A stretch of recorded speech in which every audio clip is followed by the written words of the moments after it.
Listín Diario Editorial for July 17th of 2023. Fentanyl, the truth shines. There is more and more irrefutable evidence that clandestine laboratories dedicated to the manufacture and sale of the lethal drug fentanyl operated in the country. From 2014 to 2020, members of the United States Anti-Narcotics Agency have captured and obtained the extradition of several Dominicans involved in the illicit business. They were discovered and arrested and ranged across the country and in cities across the United States, and some of them have already been sentenced to prison terms for this serious crime.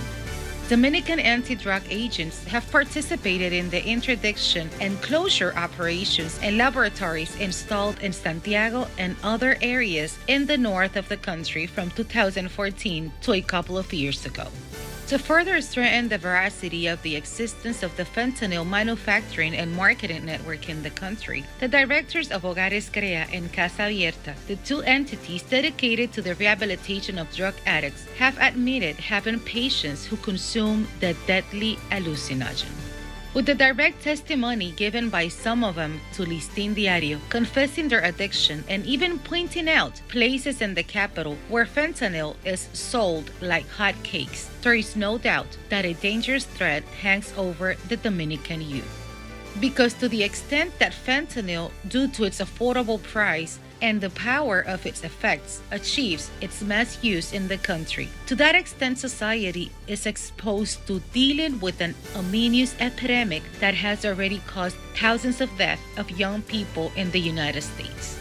Despite the forceful and documented cases that prove a criminal link between the Mexican cartels and local hitmen in this juicy business, the Dominican authorities still claim they have no evidence of it.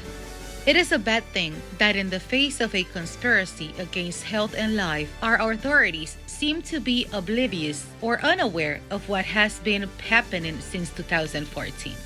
So we will only have to thank the DEA for everything it has done to dismantle these mafias and, by way of consequences, protect and keep young Dominicans away from those dangers when such responsibility falls primarily and inalienably to the Dominican state.